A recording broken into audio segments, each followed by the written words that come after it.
Oke, berikutnya kita lihat komponen user interface yang lain ya, namanya dropdown. Ini kalau di Visual C# namanya combo box ya. Ya, jadi dropdown keluarnya seperti ini ya. Dia ada banyak komponen ya, ada label, ada arrow, ada template. Oke, langsung aja tambahkan untuk dropdown UI dropdown dan saya juga akan pakai yang versi Text Mesh Pro langsung ya. Nah, ini perwujudannya. Kalau kurang besar bisa di scale mungkin 2 kali. Nah, seperti ini. Kalau dilihat di sini ada label, ada arrow dan ada template. Ya, template ini isinya adalah bentuk dari dropdown-nya itu sendiri ya. Jadi kalau saya jalankan dulu sekarang.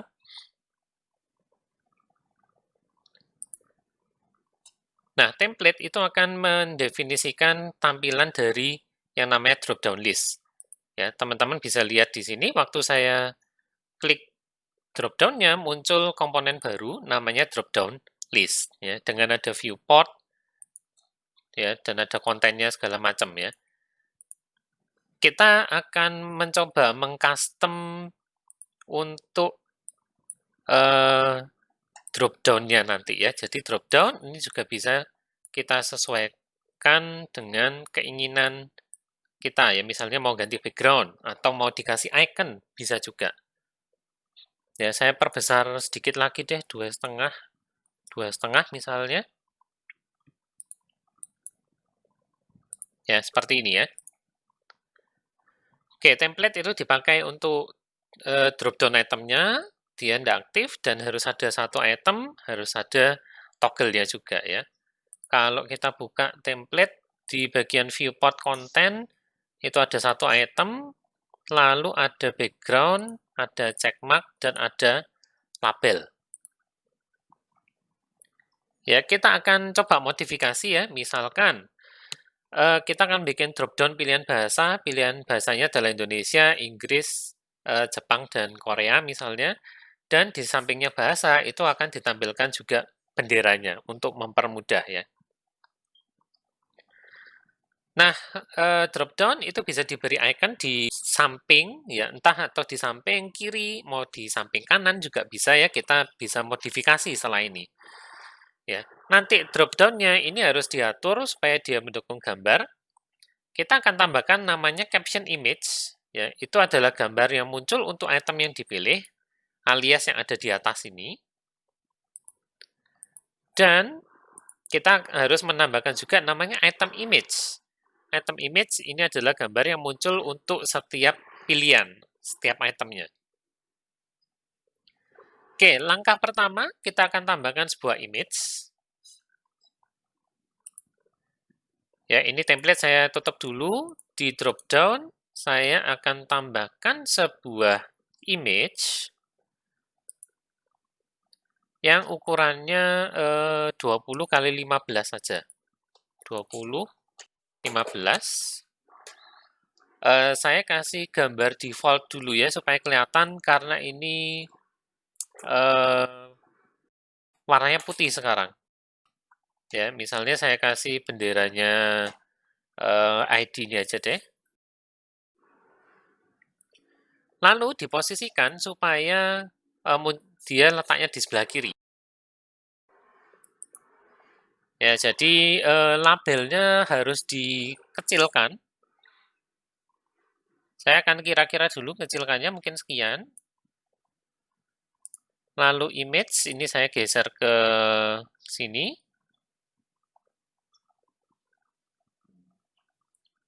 Ya, kira-kira di situ. Anchor saya pindah ke kiri tengah. Lalu, nah ini berarti labelnya sudah bisa diatur ya. Kira-kira sekian. Ya, itu caption image, sudah jadi. Kemudian untuk item image, kita harus edit itu di template. Nah, Karena template-nya sekarang tidak aktif, kita nyalakan dulu supaya terbuka semua. Ya, lalu masuklah ke viewport, konten, sampai ketemu item. Ya. Nah, di sini nanti kita harus menggeser semuanya, ya. Atau ikonnya saya letakkan antaranya centang dan teksnya. Maka sekali lagi item labelnya yang harus saya kecilkan, mungkin sekian dulu. Terus nambah image.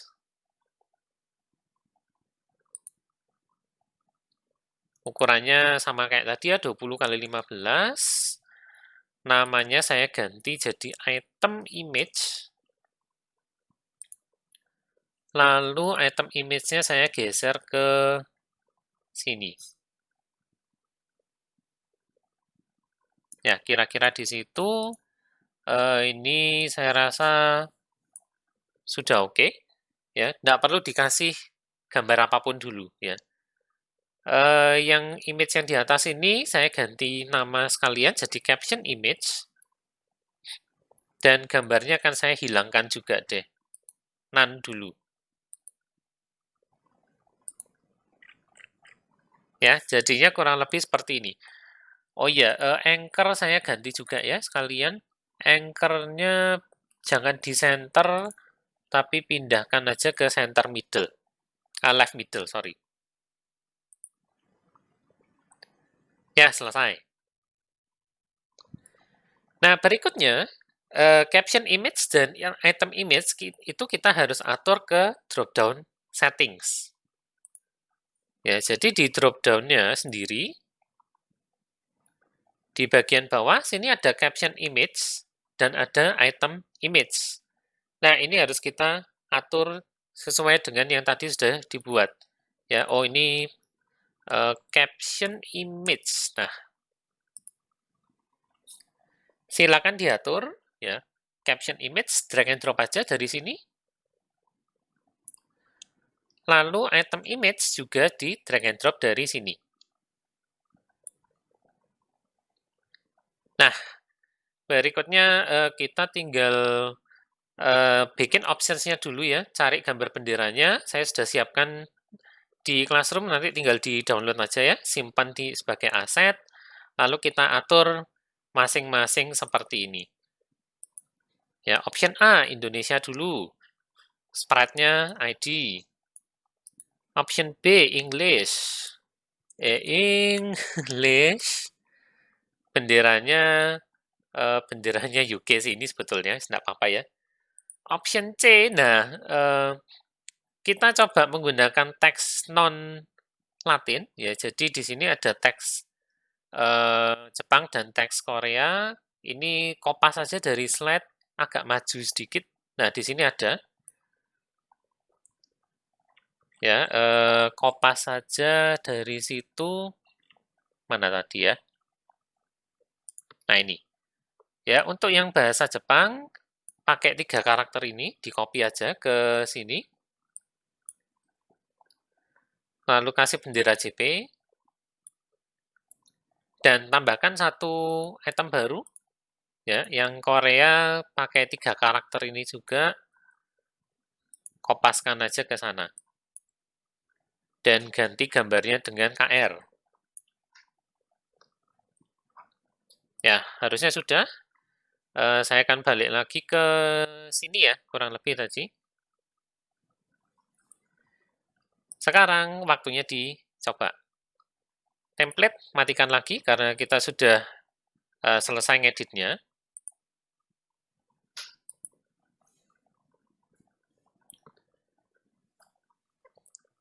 Nah, bisa dilihat di bagian game ya sekarang, item yang terpilih by default itu adalah item pertama, atau option ya, di sini nyebutnya option pertama.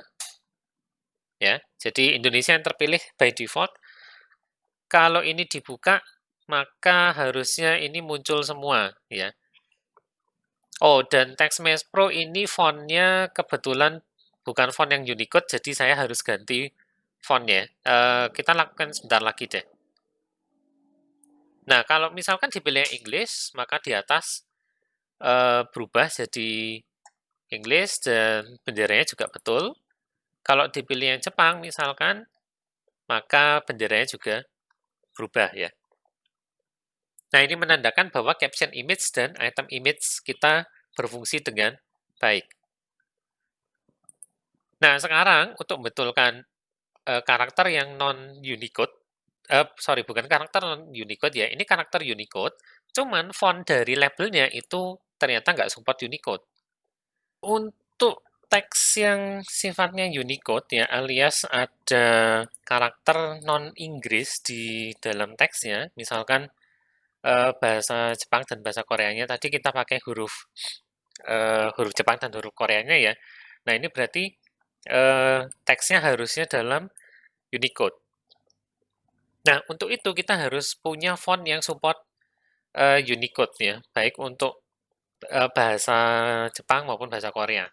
Nah, untuk itu saya sudah download Google Noto Font ya, Noto CJK di sini. Kemudian saya download yang Noto Sans CJK regular aja ya. Terus saya sudah impor ke project Unity saya ya, Noto Sans CJK regular. Nah, ini silakan dibuatkan font asetnya ya. Tinggal klik kanan, create, lalu pilih Text Mesh Pro dan pilih font asset. Ya, saya kebetulan sudah buat di sini. Ya, ini font asset yang sudah ada Unicode-nya. Nah, sekarang untuk setiap Text Mesh Pro-nya tinggal diganti aja font-nya ke font asset yang mendukung Unicode tadi. Ya, ini kalau dicoba, maka sekarang teks saya yang Unicode yang bukan menggunakan karakter Inggris ya bisa muncul ya baik di drop down listnya maupun di drop down-nya sendiri. Ya, jadi itu kalau teman-teman mau menampilkan teks yang Unicode ya alias yang tidak menggunakan huruf standar bahasa Inggris. Ya, perlu diingat font-nya juga harus support Unicode. Oke, kemudian untuk mengisi dropdown itu bisa juga melalui script ya. Gimana kalau dropdown isinya sangat banyak?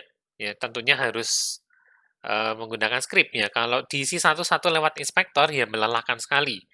Ya, sebagai contoh, kita akan bikin dropdown baru untuk tahun kelahiran yaitu 2018 katakanlah ya atau mau diganti 2020 ya boleh sampai 1900.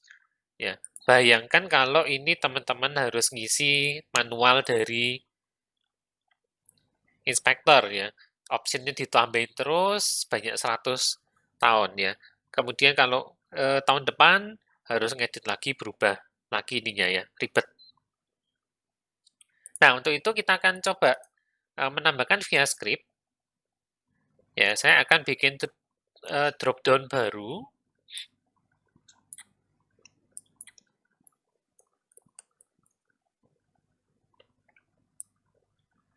Ya, di sini saya akan beri nama drop down tahun. Option saya buang dulu semuanya. Ya, optionnya akan kita bikin melalui script. Ya, untuk saat ini drop-down-nya tidak pakai gambar ya. Kalau ternyata butuh gambar, nanti silakan eksplorasi sendiri caranya gimana. Nah, ini script yang perlu kita kerjakan di UI coba berarti ya. Maka saya perlu referensi ke drop-down-nya.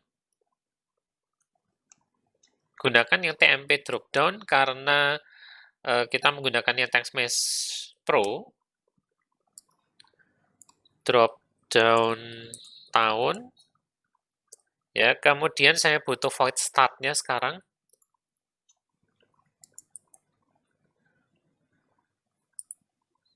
Ya, kita beri caption dulu di drop-down-nya. Ya, misalkan pilih tahun. Drop-down tahun, caption text. text sama dengan pilih tahun. Lalu kita for, saya akan hardcode aja ya, for-nya mulai dari 2020. Kalau mau ya bisa pakai date. Time dot now dot year. Ya, ini di hardcode aja 1900 i min, lalu kita akan tambahkan drop down tahun dot. Nah, biasanya kan pakai dot items ya. Kalau di sini namanya dot options ya, bukan dot items. Dot options dot add. Nah, di sini kita harus bikin option data yang baru. New option data, lalu bisa kita isi aja dengan teksnya adalah i.toString. Ya, ini di save. Lalu kemudian kita harus mengatur si UI helper-nya. Ya, di sini ada drop down tahun, kita harus drag and drop down tahunnya ke sini. Ya, kalau sudah bisa di-run. Ya, kalau betul maka caption-nya akan jadi pilih tahun. Dan di drop down-nya ini sekarang terisi tahun 2020 sampai 1900 ya. Nah, jadi itu caranya untuk mengisi drop down secara dinamis, alias melalui script ya. Kadang-kadang kita memerlukan ini. Nah, untuk event, namanya onValueChanged, parameternya adalah sebuah integer, ya, yaitu indeks dari item yang baru dipilih. Ya. Event ini dijalankan ketika pengguna memilih salah satu item dari dropdown, parameternya adalah indeks item terpilih, yang tentu saja dimulai dari 0. Ya, sebagai contoh, kita akan menggunakan dropdown bahasa ya, terus mengganti teks sesuai bahasa yang dipilih. Ya, teks yang digunakan adalah halo, ini adalah padanan katanya dalam bahasa Inggris, bahasa Jepang, dan bahasa Korea ya. Nanti tinggal kopas saja dari slide ini ya. Oke, maka kita akan menambahkan teks baru, ya, misalkan di sampingnya, saya akan tambahkan sebuah teks Mesh Pro. Semoga cukup, atau ini saya turunkan aja deh. Ya, ini turun. Lalu teks salamnya di bawah sini aja. Font size-nya saya kurangin jadi 20 aja misalkan. Ya, ini saya beri nama teks salam. Lalu saya default-kan aja dengan halo, karena toh pilihan pertamanya pasti bahasa Indonesia ya. Seperti ini. Kemudian kita akan bikinkan event ya dengan method ya, misalkan dropdown tahun underscore onValueChanged, atau kok dropdown tahun ya, ini salah ketik ya, harusnya bukan dropdown tahun tapi dropdown salam misalkan. Ini saya belum punya nama, dropdown bahasa misalnya. Ya, kemudian saya akan bikinkan method aja. Saya tidak akan pakai tata penamaan yang seperti ini ya. Oke, langsung deh saya letakkan di sini aja. Event untuk dropdown. Tapi terlebih dahulu saya harus punya teks yang teks Mesh Pro. UGUI ya, sekali lagi, teks salam. Lalu baru buatkan eventnya, ganti bahasa, dalam kurung integer value. Nah, baru kita lakukan code di dalamnya ya. Saya pakai switch, kalau teman-teman tidak suka pakai switch, boleh pakai if. Ya. Switch value, kalau dia adalah 0, berarti ini bahasa Indonesia, maka teks salamnya saya ganti kata halo. Kalau 1, maka diganti dengan hello. Ups.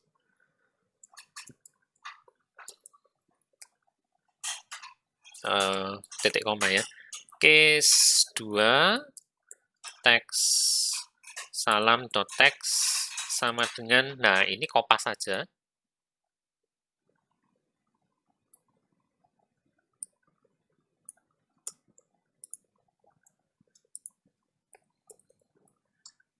Break, lalu case 3, sama dengan, ini untuk bahasa Korea, juga dikopas saja dari slide ya. Kalau teman-teman tidak punya caranya untuk menginputkan bahasa selain bahasa Inggris. Dah, gini aja cukup. Ya, kalau mau dikasih default boleh, tapi saya tidak akan kasih default. Ya, ini di-save, kemudian di UI helper kita butuh atur teks salamnya. Ya, teks salam tinggal diatur aja ke sini. Kemudian di drop down bahasa, jangan lupa tambahkan eventnya. On value change dalam kurung integer 32, ini sama dengan integer biasa. Ya, klik plus, UI helpernya di drag and drop,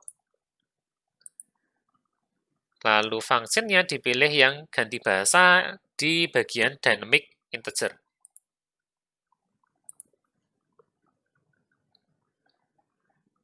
Ya, jadi perhatikan sekarang teks saya halo. Kalau saya ganti bahasa Inggris, keluarnya hello. Kalau diganti bahasa Jepang, keluarnya kotak-kotak. Nah, ini berarti saya harus ganti teks salamnya dengan font asetnya diganti yang tadi ya, Noto Sans. Nah, sekarang keluar. Ya, kalau diganti bahasa Korea, keluarnya salam dalam bahasa Korea. Ya, oh sorry, saya tadi gantinya pada play test mode ya, saya ubah lagi. Lalu saya pastikan sekali lagi bahwa teksnya sekarang keluar. Ya, ini ya. Kalau bahasa Jepang, kalau bahasa Korea jadinya ini. Oke, jadi itu kurang lebih untuk drop down ya. Kita sudah bisa custom seperti ini ya dengan memberikan icon atau gambar ya, lalu juga sudah bisa menampilkan teks yang bukan bahasa Inggris ya, alias Unicode. Ya, jadi itu aja untuk drop down ya. Berikutnya kita akan bahas tentang input field atau text box ya. Jangan kemana-mana, tetap saksikan video yang selanjutnya.